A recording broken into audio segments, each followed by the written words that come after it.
Cleve contacts me about a house in Hermon. For a number of years, a husband and wife have been experiencing paranormal activity. But in the past 3 years, the activity changed from simple, faint voices, footsteps, unexplained sensations, apparition sightings, to more aggressive encounters such as body scratching, unusual glass breaking, doors openings, more aggressive sensations. The husband and wife put the house on the market and move out. Cleve and I arrive on the evening they finished their move to conduct the investigation. We will try to find answers why these encounters changed over the past 3 years. What starts out as a routine investigation eventually leads me down an unfamiliar path. I've always questioned claims about spirits attaching themselves to objects. Personally, I didn't know if these claims were factual or just superstitious beliefs. I know a spirit can be attached to a house or a person, but why would a spirit be attached to a simple object? Since I'm fairly new at doing paranormal investigations, the subject of spirits attaching themselves to objects is a topic I've never dealt with. Until now.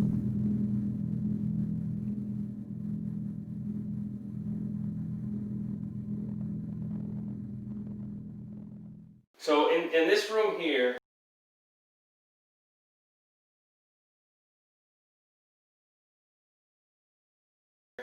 right away, with the lights off, you could hear music, like from the 20s, you know, I can't really pinpoint a date, but very faint, or like a bunch of people talking in like a restaurant or something. Just hear like a lot of, not loud enough to hear what they're saying, not clear enough to understand what they're saying. You come over, or you turn on your lamp and turn the light on, and you can sit there and literally listen. You can hear nothing, just completely silent. Turn the lights off. Within about 30 seconds, you kind of hear it coming back in. You would hear a little bit of a little bit of music or people talking, and it will always happen in this room. I could always hear it. And I've always had a dog, and the dog always was weirded out. You could always tell it'd be looking in a corner, or like it'd be sleeping. All of a sudden, it would just sit up and look like in that closet or out this way, if in this room. But never do anything. Not ever really growl or anything. Just very like it's trying to see something, or something's there and it saw it, and it's looking, but it's not. You know, it didn't startle him to make him scared. I never stayed in this room much, so I don't know anything about really that room. That was a computer room. It was a little boy's room before I lived here, but nothing really crazy. Tell us about the girl in his room. This was the one. This was the one here. Granted, you're gonna picture this room a lot different. This room, the ceiling probably stopped here, and then it went right down. This is a real small room. In fact, the corner of the old ceiling comes right across through here. So she had a TV, and she used to tell her mom she would wake up in the middle of the night, and an old tall man would wake her up to turn the TV off. But not do anything, not say anything, just come in, turn her TV off, and then leave. And that was all she ever said about that. She never said if they spoke or if he said anything to her. Was this after that Bill Wilson guy passed away? Yes, this is after Bill died. After Bill died, my parents bought this house and they rented it out. Oh, and that was the family that lived here. They were just renting it through my parents. And Bill's wife was here in this house in hospice? I believe so. Okay.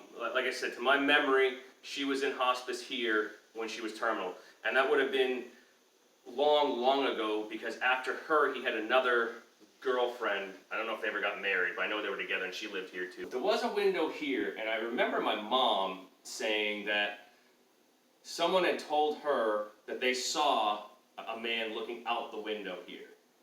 But wasn't the little girl, and I can't remember, they had like 3 renters for this house, and I can't remember which one it was. But they said they had come in and they thought they saw an old man in shadow looking out the window that was here. The shadow? Right. Okay. Not a full, to make out exactly right. what it was, but they saw like a shadow, looked like a man that was in a window right here.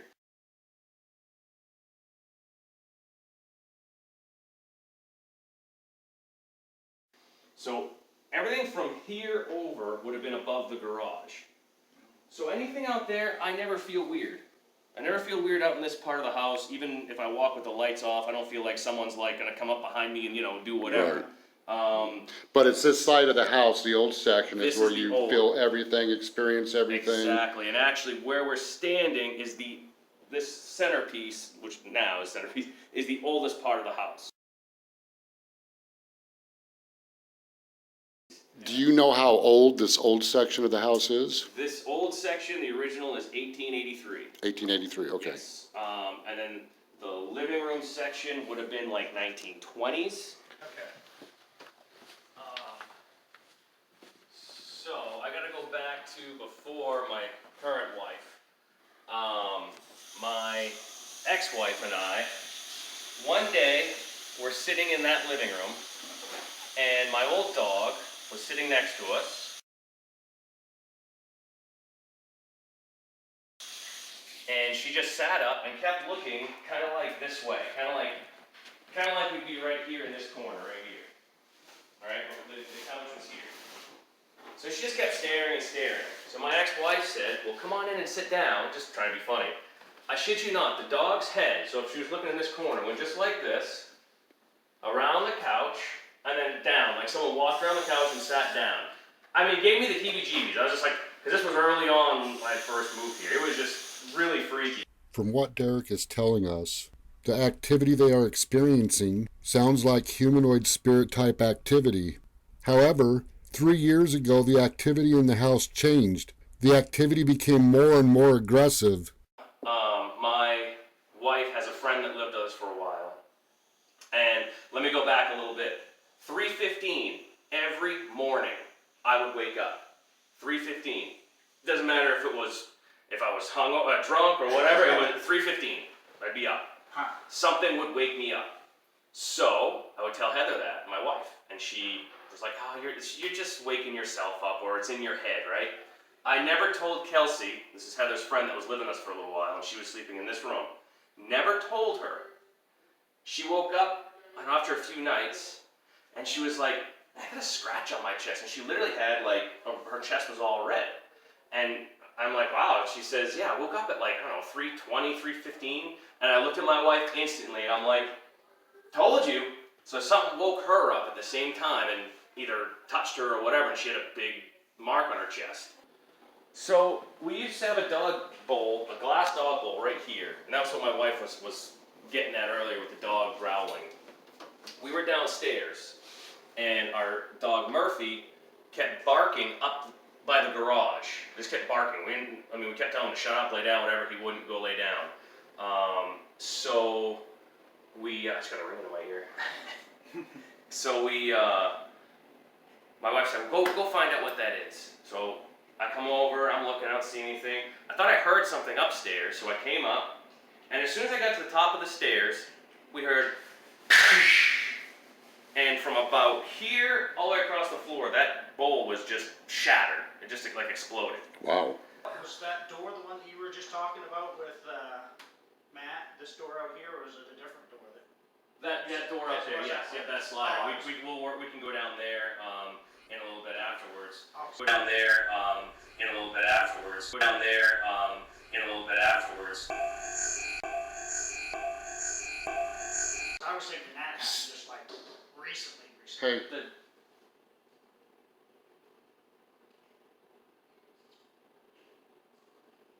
I swear I heard a little voice of a child.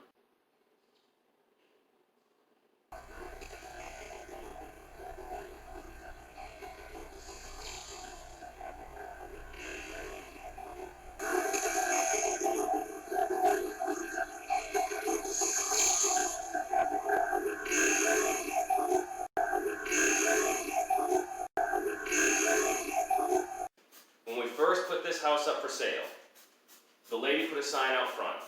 Now the signs are in the ground. They're usually on there with a little piece of chain or something to hold it on, right? So I wake up that morning, we have a big window in that bedroom that I can see the sign. Sign was on the ground. I'm like, I'll go pick that up. I came down the stairs, about where I reached maybe where that threshold is. This goddamn door just did that right there. Swung itself open. And I was pretty much like, not today. And I went right back up to bed, left the door open and everything. I was like, I'm not dealing with that. That one was the most kind of like, oh shit, I'm just gonna go back to bed. For like 3 or 4 days. That was the worst. Yeah, that's kind of. For like 3 or 4 days straight though, that sign would be on the ground. Every time I'd wake up in the morning, it'd be on the ground. I had to take like, I tried zip ties. Eventually she came with a big like cable and just cabled it right to it with some locks and everything. I was like, that's probably the only way it's gonna stay It on. almost sounds like some spirit was upset that the house was being sold. Right, like they didn't want us to move. Yeah. In fact, when my parents, when Bill died, in his will, he had left my parents' first refusal of the house because he wanted one of me or my sisters to own the house. Of course, I was too young at the time to buy it when my parents bought it, and my older sister already had her own house, so, you know, there was, essentially I was caught in like an odd spot, and then they were renting it, so I got a trailer, and then my parents got tired of renting, so that's when I bought it. 3 or 4 weeks ago, my wife was sitting here, there was the couch here, and she had the fireplace going, and the glass literally blew in. Didn't blow out, the glass broke, and it went, this whole corner just like broke in. So now I have to put, see the glass isn't here, it's the glass. And this was when you guys were getting ready to move, or in the process of moving? Process of, yeah, we'd already started moving out. So it sounded like something wasn't too happy. It was you guys getting were like leaving. worse and worse as, you know, we started moving out. Yeah, it seems though if the heat was built up inside the stove. It would want to go out, right? It's almost like something went over. It's like and an whacked it. implosion. Right. Yeah, because it's not like it's a And then real chimney with a really good draft that could have sucked it in. Did it break with a lot of force? You kind of said it just went like, You just heard you just heard it shatter, Yeah. basically. and then everything just kind of like fell in. Which wouldn't freak me out if the sliding glass door hadn't shattered when I was Right. home alone. Oh, and that's what I was gonna say. The next thing was this. It was right after we had that windstorm, and everyone had lost power. I had the generator hooked up. We got power back on, no problem. This was all that same day. It was the same thing. Okay. So the generator was hooked up. Not the sliding glass door, though. That was a couple years ago. The fireplace. So I unhooked the generator. I came upstairs and I closed this door. So I came back around, I don't know, later that day, and it was open. It was maybe like this. Okay, and that's the door to the To the basement? basement, yes. So I was like, oh, it mustn't be shutting too good, which it kind of does have a little bit, you know, it's latched, but if you pull hard enough, it will open. So you pick up on it. Now it's latched, okay? So when I left, I made sure it was latched. I go. Later on that day, Was it that morning? it was that morning I did that, and then you were sitting on the couch and I was working from home, wasn't I? at your desk, right? And it did this, it opened for her. So when she shut it, of course I don't think she knew that it had to be pushed tight, but it opened again on her. So she put a kitchen table chair against the door, and that's when that glass broke. Really? Almost like it got pissed that she shut that door and she couldn't get down there, or if it couldn't get down there. What did you do? I don't know, made it mad, I guess. Yeah, that's. And this is the door here, with the glass. Oh, it's was sliding glass cutting door, the yeah. outside. This is the door here that blew out. You can still see the glass is still in there. I never had it, replaced. I was at home that day. I was just getting ready to go to my surgery, and I was laying on the couch with the dogs, and I heard the sliding glass door just shatter. And this was his bedroom when he got older. He had this addition done for his bedroom. Bill? Yes, Bill. And I don't know how the hell he slept in here, because holy Christ, when that sun comes up through there, it's 8 billion degrees in here. I mean, it's hot. The realtor, not the realtor, the inspector. So the inspector came when we were selling the house. They did a septic and a well inspection. They came around the corner and they saw someone sitting on the front steps. They walked up and tried talking. It wouldn't talk to them. So, of course, I wasn't here. So they told my realtor, and the realtor told me, she says, yeah, some old man was sitting on your front steps, and they tried to talk to him, but he wouldn't say anything back to him. So they just kind of were like put off, and then they just kind of like left, and they weren't really interested, or it kind of put them off from buying the house, I guess, because they thought that it was the owner or a neighbor that might have been arrogant or something. Mm-hmm. I'm only 36. I'm not an old man. My dad's a big old belly, 60s, but they say like old, like a taller old man. So I wonder if it sounded like it could have possibly been Bill. I would assume. So about 3 years ago, I was digging a hole in our pit. We have a pit in Hamden on the back Winterport Road, and I was just bailing up sand, digging down. I think I had about maybe 5-6 buckets deep. So we're talking 6 to 8 feet deep. And this jar, when I put my dirt on top of the pile, this jar kind of rolled out. So I was like, oh, neat, a jar. I collected bottles, so figured it'd be neat to keep it. Well, when I got to the jar, it looked like there was a fly net for a tent in there, and I thought, oh, that's a cool idea. If someone put a fly net in a jar so it would stay dry when they went on a hike or something. So about 2 weeks later, I finally decided to open the jar, and it was rusted shut, so I slammed it on the ground, and this is what came out. Not a fly net, it's a negligee. I'm assuming it's supposed to be black, but it's either been water stained or just over time it's lightened up, but I'm pretty sure it's just supposed to be black. Me and my wife went online and did some little bit of research trying to figure out what time it might have been from, and she found out it was about from the 1920s, and I thought it'd be cool to bring it home, and I've had it ever since, about 3 years ago. Just kind of weird that it would have rolled out, and I find it, it's not just any old jar that rolled out, and it was in a big bucket about 6 feet deep in sand in a pit in the middle of nowhere, and there's nothing else around it, no other things. And you said something about after you brought this home here to this house that's when somebody ended up getting scratched? Back to the scratch story, this was here. Prior to that, there was no physical contact that I can remember. Nothing ever got broke. Nothing ever got, no one ever got touched.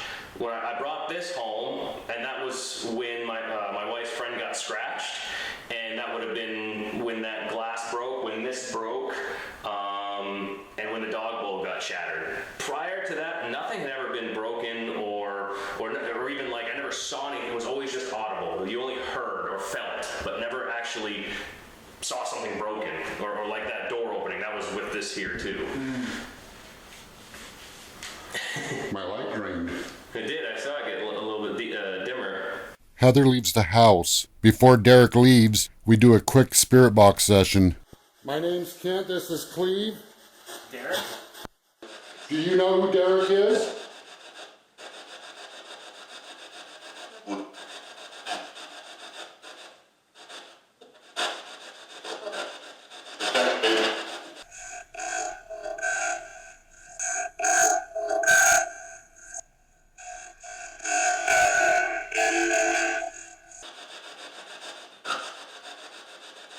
What's your name?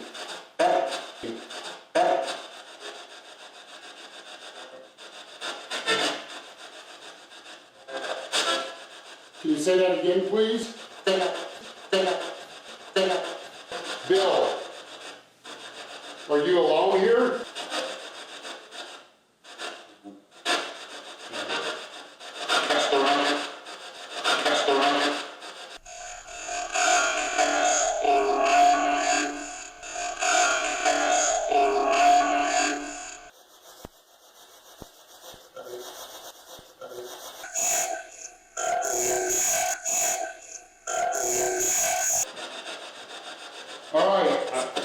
Is there anything you want to say to Derek before I shut this off? Because he's not going to stay around here.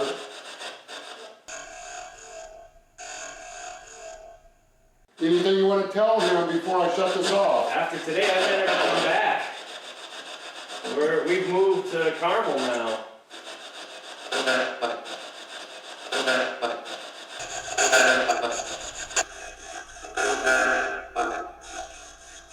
We don't know the full history behind this house. We know Bill's wife passed away in the house. Is it possible the spirit of Bill and his wife are in the house? We conduct the investigation in the older section where the activity is taking place. Things start out slow. Little by little, the activity picks up. Derek asked us to come here.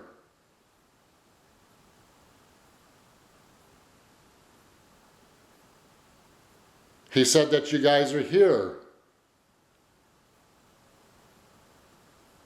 He's heard you, and there's been some strange stuff going on in this house,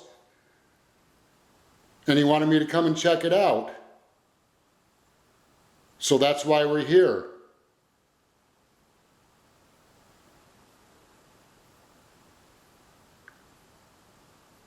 I'm just here to find out why you guys are here. My arm. Cleve, come here. Feel my arm right here. Cold. It's freezing. Are you next to me? How cold was my arm? Abnormally cold? Yeah, it was pretty cold. Yeah, I feel cold right on my arm. It's not cold in here. No. Okay, so I'm assuming that you came up and touched my arm. It's getting really cold again. I'm feeling cool right here. I don't normally talk about physical sensations during these investigations. What I felt on my arm was a cold burning sensation. I've felt these cold sensations during many investigations, but never to this extent. The next morning while talking with my wife, she looked at my arm and asked what happened. The skin on my arm had discolored bruising. I took these snapshot pictures for documentation. This is the first investigation. Physical contact with the spirit left some kind of physical evidence. It is. I think the thermostat is set at 68, but it's 71 degrees. 71 degrees? Yeah, that's... my arm is freezing. These recording devices are recording. It would help me understand what's going on here and what's going on with you if you can talk with us. If you can let us know what's going on.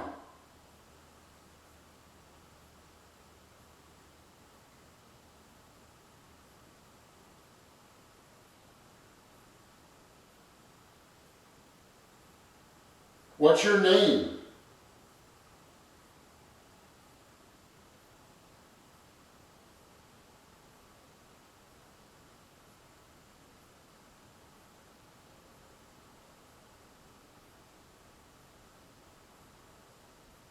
Why are you here?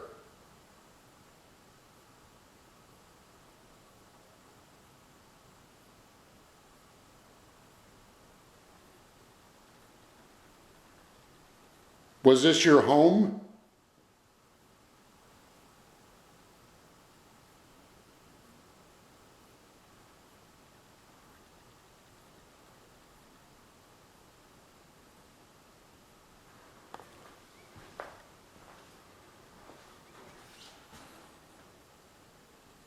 Does this nightgown right here have anything to do with what's going on in this house?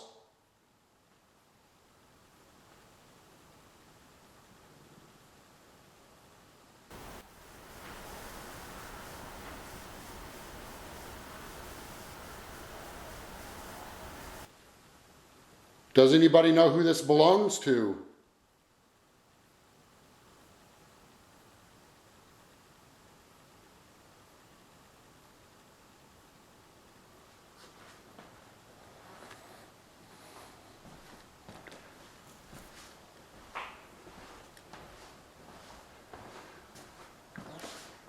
Is there anybody upstairs?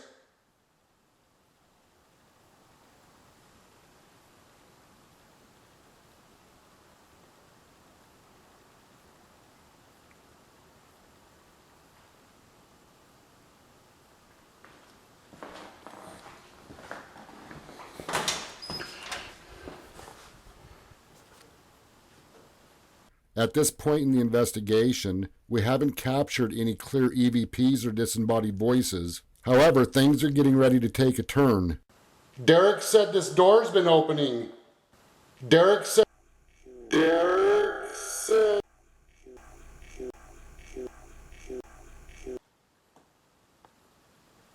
Is there something going on in this basement?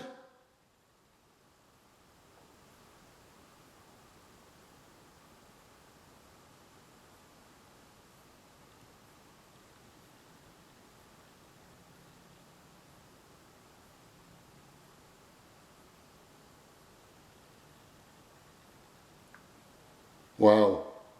Come here. Paint cans are moving.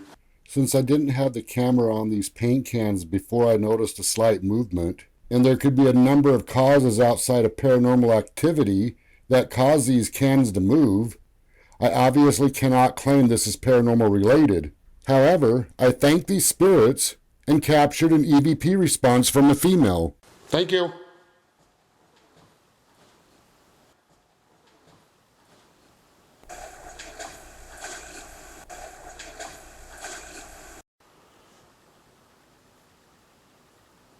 You know what? Before I go upstairs, I am going to set up another camera in this room.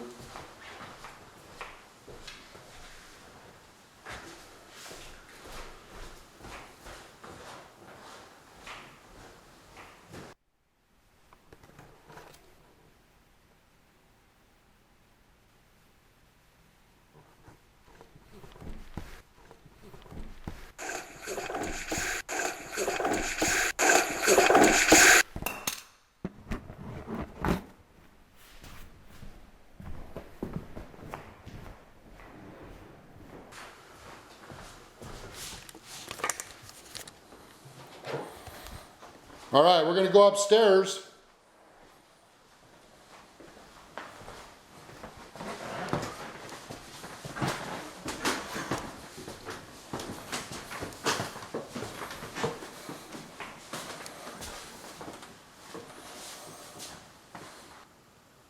Is there anybody in this room here?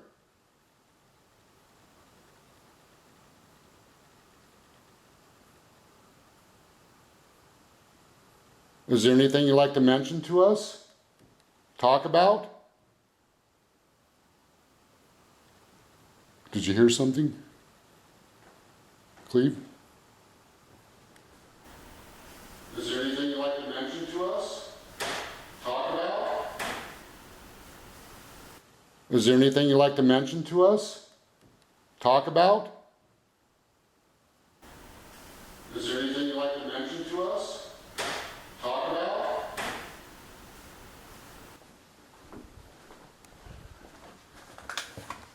What you hear? Random noise.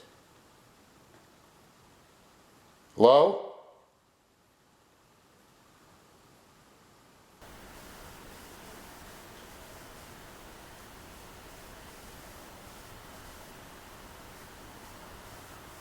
Because I was watching you when I heard it.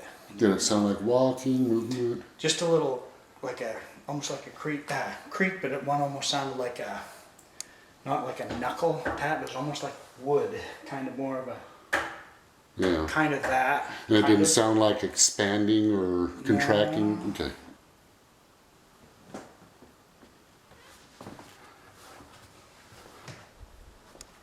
I was actually really listening, trying to see if I could hear anything coming out of this bedroom.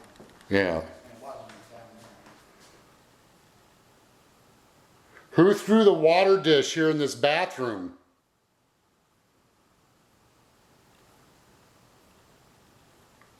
Why did you do that?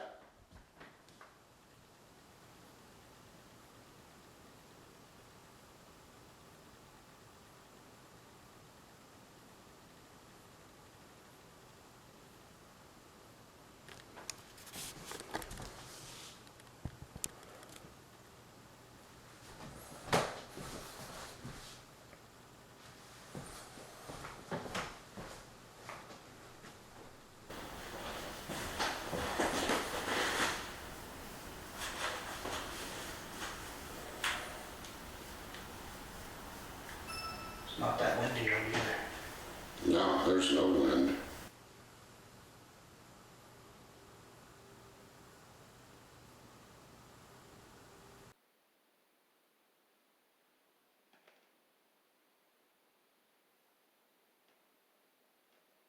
Bill!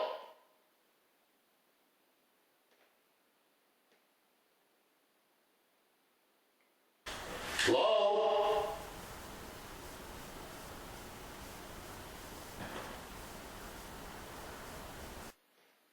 The lady that passed away in here, are you here?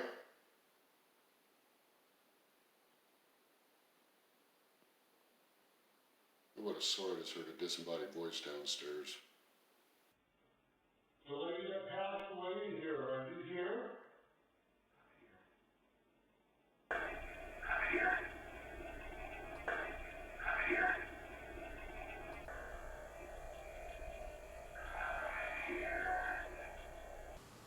Did you just say something?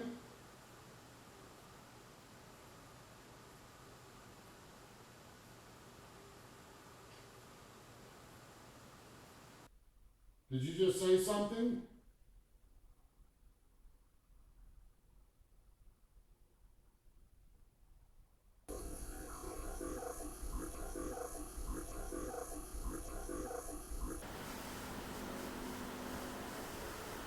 Are you upset that they're moving out of here and the house is going to be empty?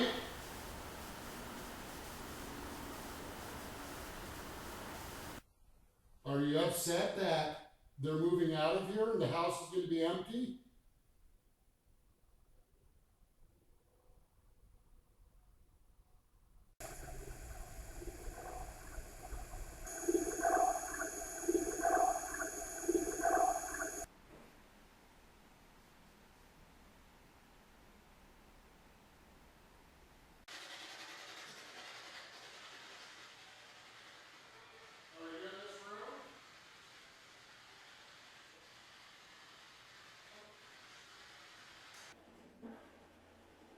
Bill, are you here?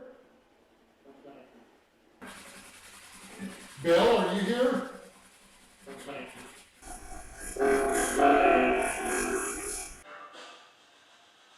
Are you Bill's wife that died here? And you were here in hospice?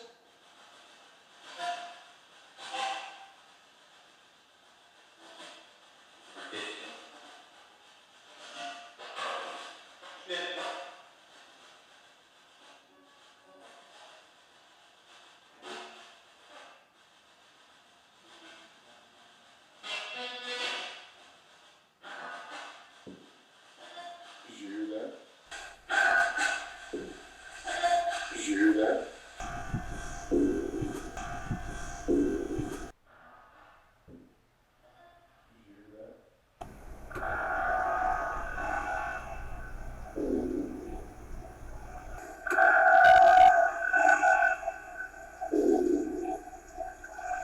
Was that the knocks you were hearing? Was it that loud? No, it was loud, but it wasn't. That was a knock. This here was like more like just a tapping, but it sounded like wood on wood before. I'm going to put this on echo and go downstairs and talk. Cleve's downstairs. Is there anything you want to say to Cleve?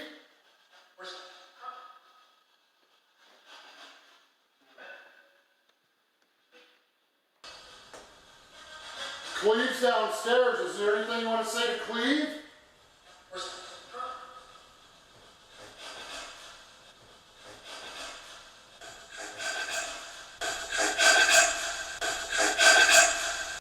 Who did this nightgown belong to?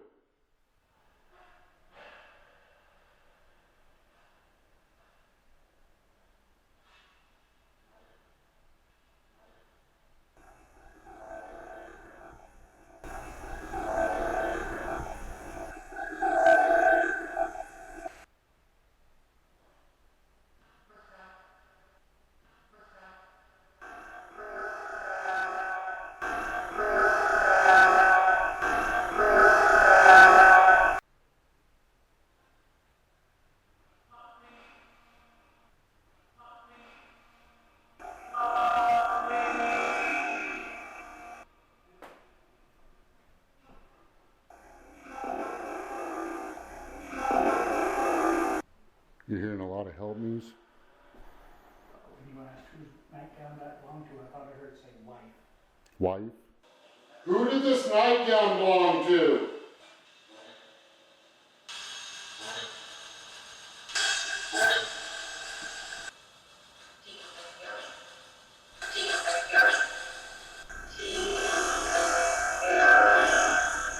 At the exact moment you hear a male voice say, "Put it back," a female voice is heard saying she was killed on the upstairs camera.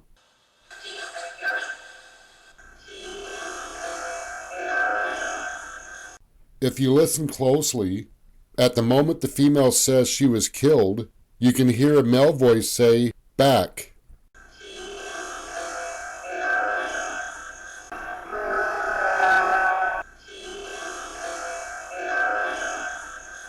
This is not the first time two different cameras captured two entirely different responses at the exact moment. This is why I believe a spirit box puts out static energy spirits use to communicate. It's important to set up 3 different cameras during a spirit box session. 1 close up, 1 as far away as you can put it, 1 in between. There will be moments each camera will capture different responses. When the male voice said, "My Linda," I believe this was a grade A EVP where a spirit didn't use the sound wave energy from the spirit box. The EVP was limited to the living room.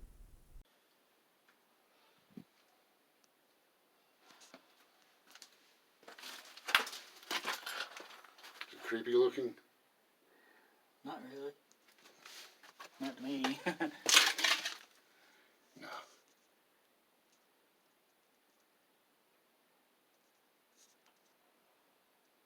Work up in there, but Anything going on down here?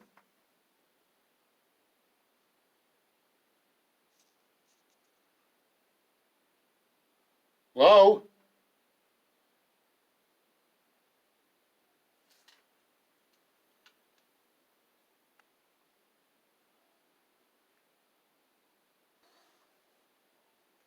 Anybody down here?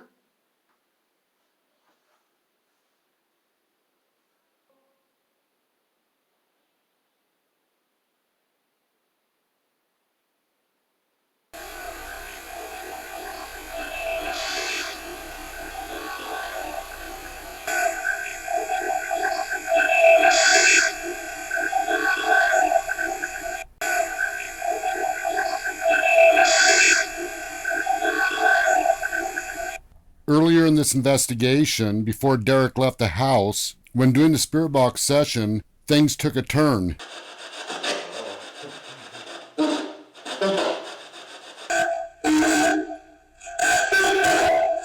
All right, well, Cleve and I is going to investigate. We're going to talk with you guys, okay?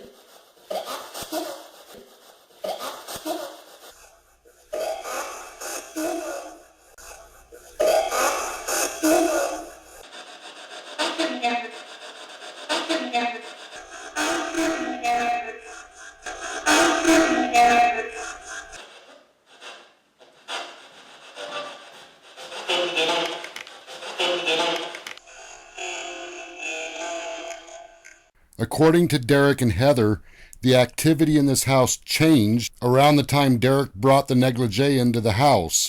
Where I brought this home, and that was when my wife's friend got scratched, and that would have been when that glass broke, when this broke, and when the dog bowl got shattered. Prior to that, nothing had ever been broken or even like I never saw anything. It was always just audible. You only heard or felt, but never actually saw something broken or like that door opening. That was with this here too.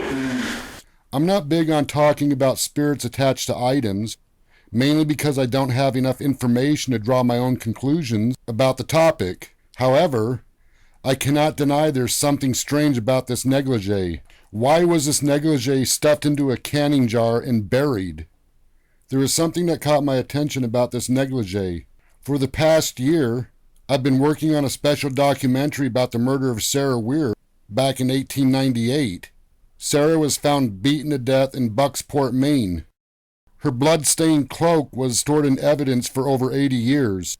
When this cloak was unsealed, the blood-stained material on the cloak had a yellowish stain. The blood discolored the material due to the chemical components in the blood.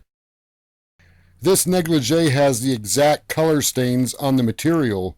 I put the negligee through a test. The chemical compound in blood can remain for decades even after the blood is dried up and no longer visible. From what I found during my test, there is a good possibility this is in fact blood on this negligee. With that, and the fact the negligee was stuffed into an old canning jar and buried is highly suspicious. Who was she? And what happened to her? Derek gives me the negligee. I take this item to the Lamb House. If something is attached to this item, I want to know who or what happened. Is there something attached to this negligee?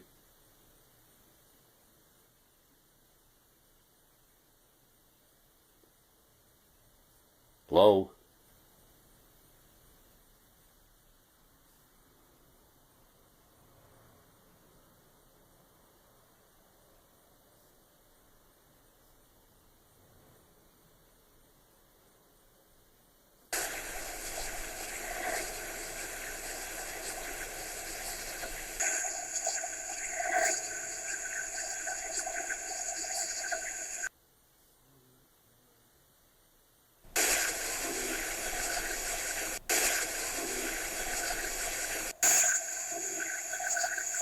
Somebody upset because it was unburied?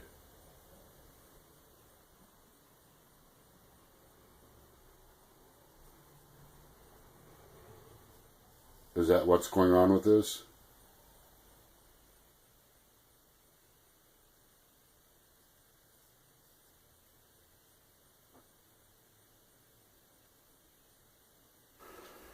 Is there any way you can confirm to me that you're upset because this was dug up?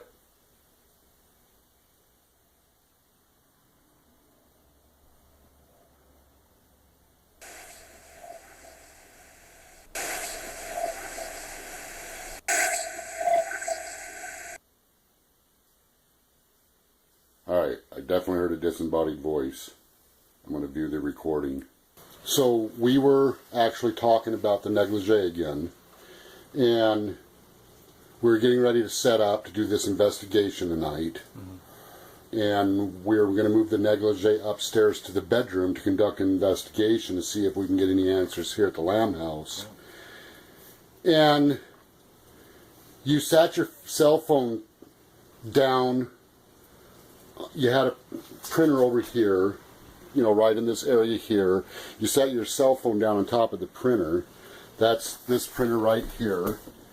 Let me see your cell phone. And you sat it this end down. Is that correct? That's correct. All right. This has a rubber backing to it. I mean, there's no way. You can set that on the very edge. Even if you set that on the very edge, that's not going to slide. But you said you set it right about there. Yeah, I set it down in the center. Okay. And then you walked off. You were in the other room, and then you heard a loud crash noise. Well, I walked to the door, and I was getting ready to go out there to see you out there, and I heard a loud crash sound. And I heard it right here, so I turned around, and I'm thinking, what is that? So I walk around here, didn't even notice that my phone wasn't on the printer anymore until I saw the phone laying there. So I picked it up, with the cloth was over it, so I didn't see the actual broken glass. I picked up my phone, and I went to get back up and walk away, but then I stopped. And I thought, I sounded like it hit really hard, and it sounded like something broke. So I walked back over again, and I lifted this up to discover that there was broken glass. Alright, I can tell you guys this right now. This is very, very thick glass. And for that to break, there had to be some kind of force behind that. But what's really strange is, once again, we were talking about the negligee, and this is the second time in a row. Yep. Last night, same thing happened. We were talking about the negligee, and the glass in the living room got busted. Yeah, it's day 2 of glass breaking in this place. There were 2 glass bowls on the dresser next to the TV in the living room. These are thick glass bowls. One of the glass bowls slammed on the floor with great force and broke. I wouldn't have thought much about this incident, but when the glass tabletop in the kitchen got broken the next night, I'm beginning to see a pattern.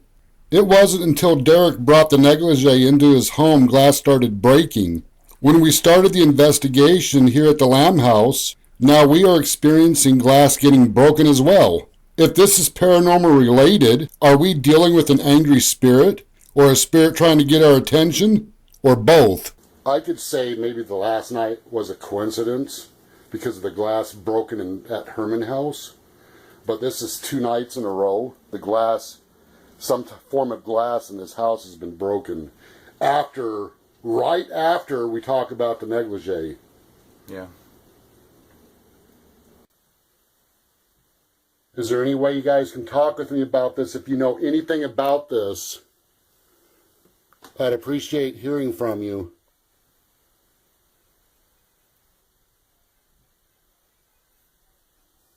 Is there any information you can give me about this negligee?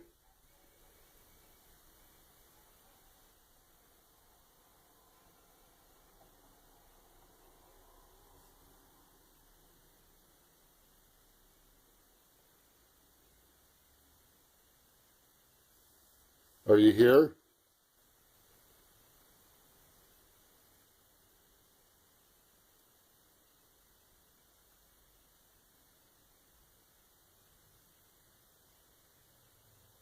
Hello?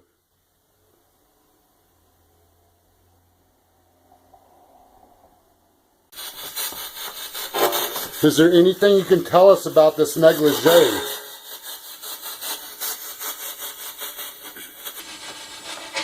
Is there something angry attached to this? Somebody angry.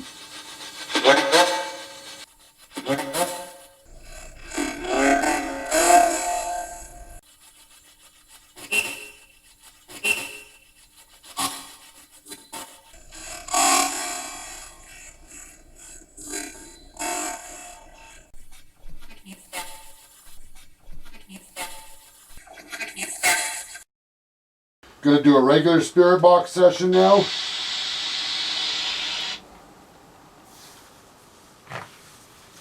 Just to try to get more confirmation. Try to get more confirmation.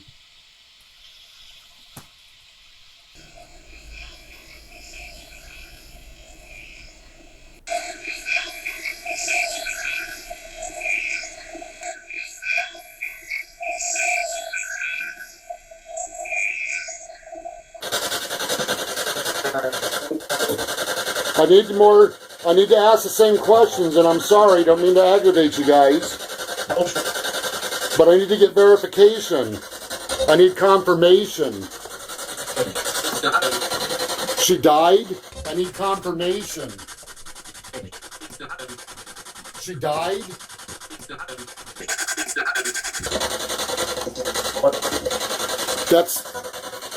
That's her blood?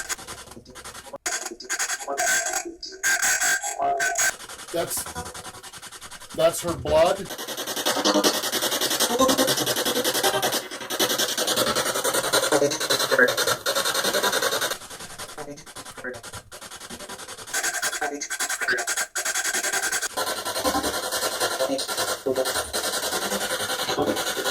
That's definitely a spirit talking.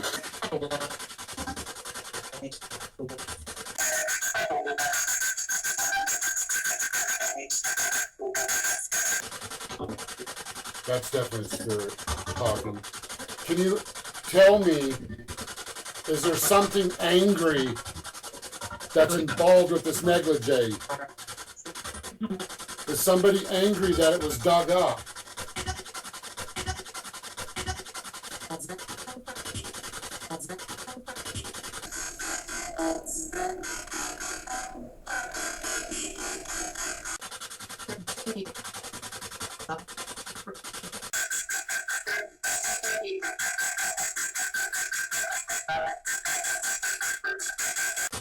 Once again, I'm feeling extreme cold wrapping all around me.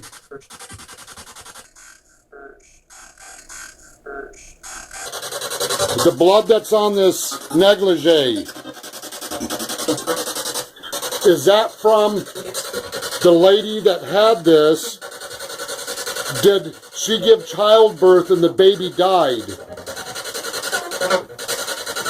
Is that what happened? Is that where the blood came from?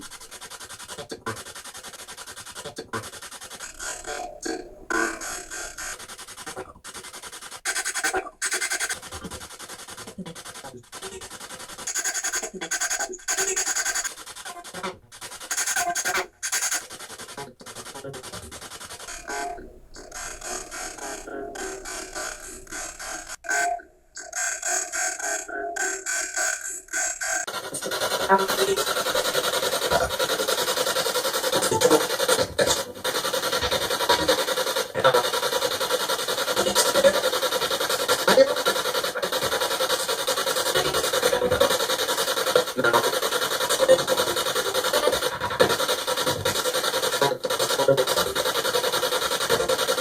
definitely spirit talking.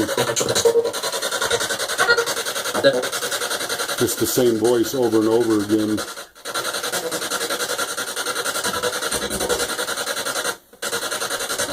What do you want me to do with this?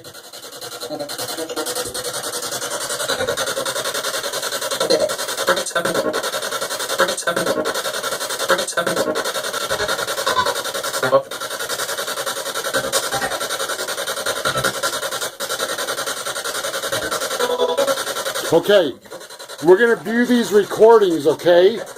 We're going to listen to what you said. We can't understand everything you say.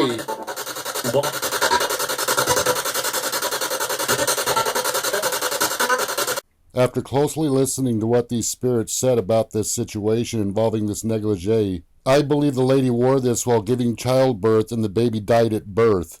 I also believe there's much more to this. A male spirit says multiple times his wife died.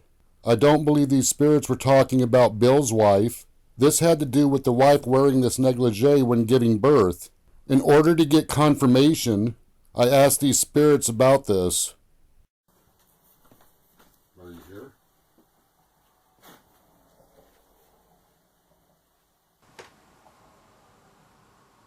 I just want to let you know we're taking this back. We're going to put it back where it was found. Okay?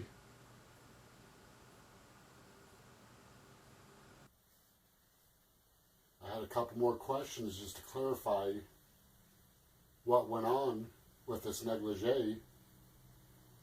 I'm going to turn on the spirit box, and I was hoping you can maybe talk with me about it. But we are going to return it. We are going to give it back.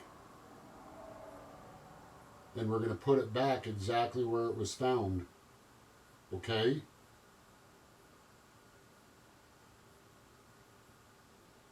So I'm going to turn on the spirit box, and I'd like to hear from you.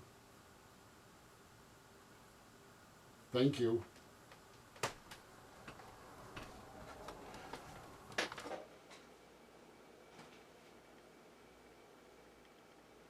Well, I just need to plug it in. If I can find the cord. Oh, there it is. All right, just give me a second. Just give me a second. Oh, there it is. All right, just give me a second.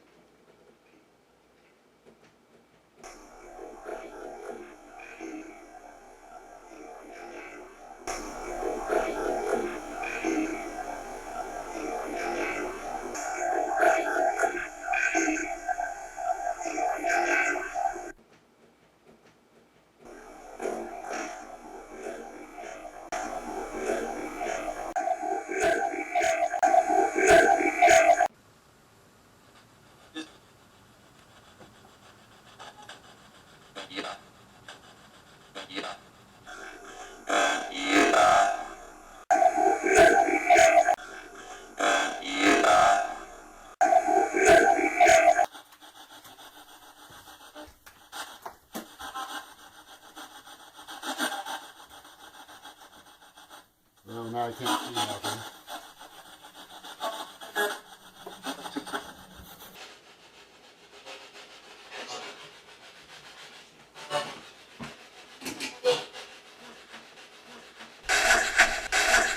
Okay, are you here?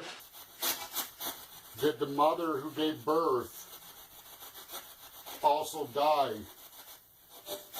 giving childbirth while wearing this negligee?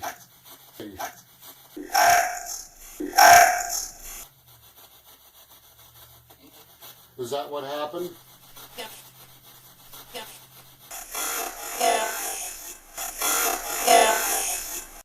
Hello?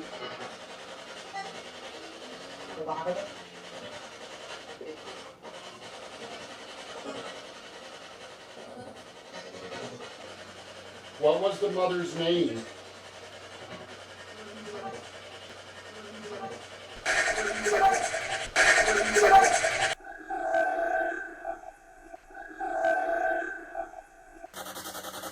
How did the baby die?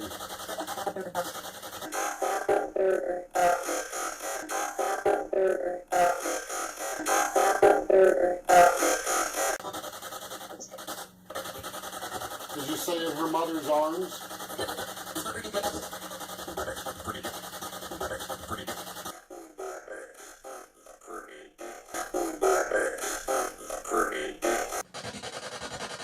The husband's name. What is your name, please?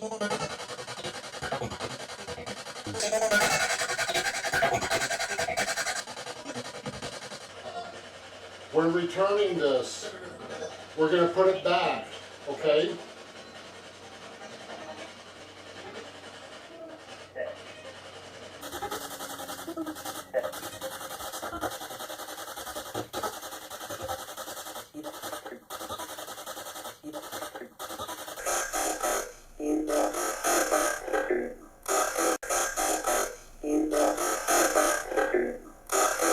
And again, I give you my apologies. And I'm sorry for your loss.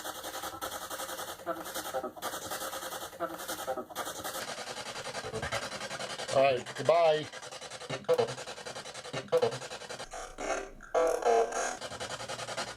Yeah, I've got to go.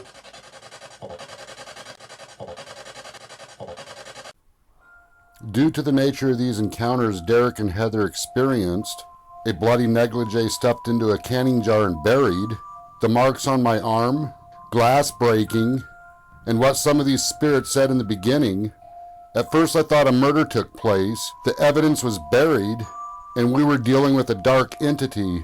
Not once during this investigation the words demon, evil, or hate was captured.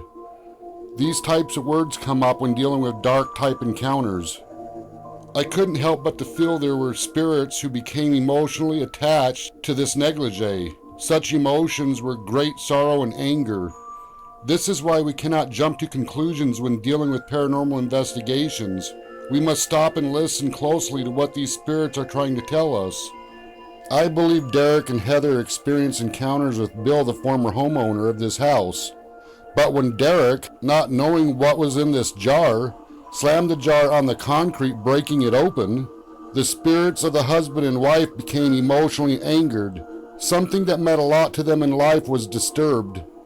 I believe from breaking this glass jar, these spirits were trying to tell Derek what he did that angered them. This is when glass objects in their house started breaking. Not knowing the circumstances behind all this, I bring this negligee home. These spirits followed. Glass was getting broken in my home as well.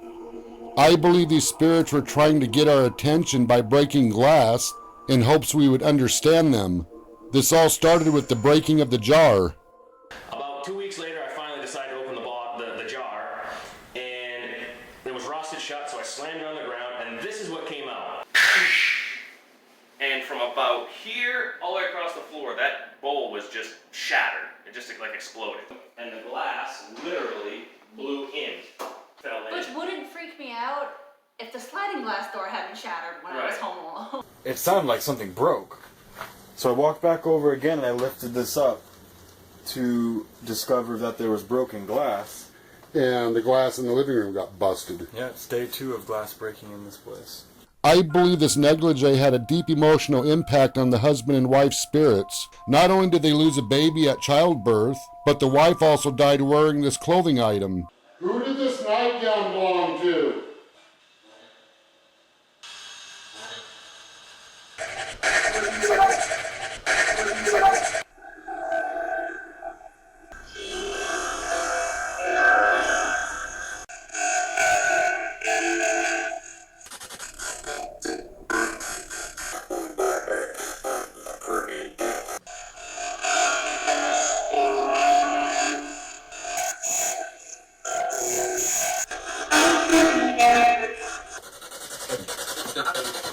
She died?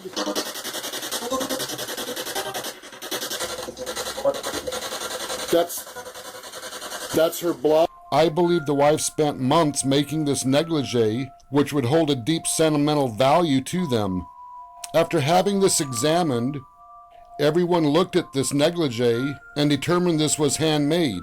You can tell by the stitching and the design. No tags were found. A lot of love went into making this gown. I believe this was made by the wife as a birthing gown.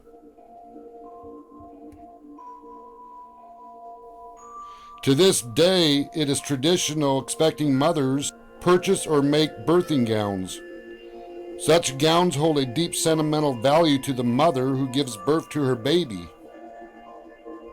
But in this case, what was supposed to be a joyous occasion ended in tragedy while wearing this gown. Both mother and baby died. A spirit said the mother holding her baby. I placed this gown in a laying position as if the mother was in bed giving birth. There are in fact bloodstains on the arm of this garment which shows the mother did hold her baby in her arms immediately after giving birth. I believe the baby died due to strangulation from the umbilical cord. Why do I believe this? When I talked with my wife about this negligee, telling her I was trying to confirm the possibility this came from the 1920s, she held this gown looking closely at the stitching. She did determine this gown was very old. Not long after she held this gown, she said it felt like a rope was around her neck choking her. This feeling lasts 3 days. I believe an energy remained on this gown due to the mother and baby's death. The most common cause of childbirth deaths during this time period were caused by umbilical cords wrapped around the baby's neck. This can also have a physical effect on the mother, causing hemorrhage. When a mother gives birth, there's a lot of blood involved. If the mother died of hemorrhaging, this would give an account for the amount of blood on this gown. There is no doubt these spirits wanted this garment put back where it came from. Is somebody angry that it was dug up?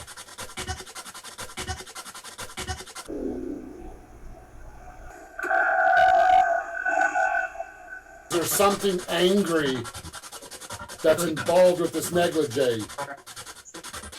Somebody angry.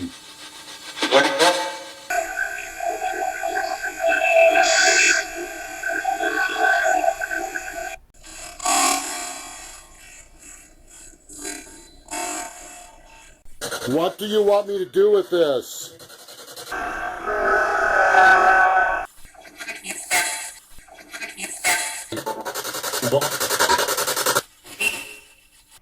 After I told these spirits the gown would be returned, they thanked me. Things have settled down.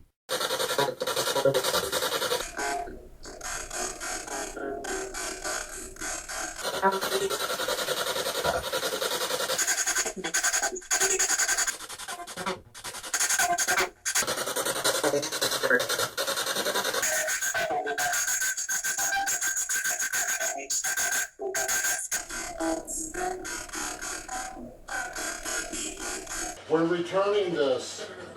We're going to put it back, okay?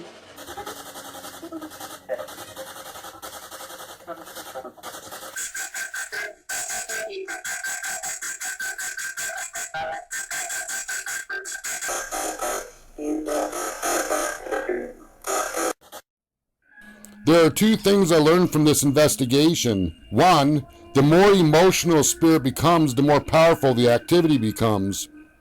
2, can a spirit become attached to an object? Yes, but it all depends on what or how much the object meant to them. In this case, the object buried brought comfort to the husband and wife. When the object was disturbed, they reacted. We are going to bury this negligee at the exact location it came from. The location will never be disclosed. I've been warned there are some out there who would love to get their hands on this to sell on eBay. I guess haunted objects can be worth a lot of money. However, you can't put a price on the spirit's state of peace.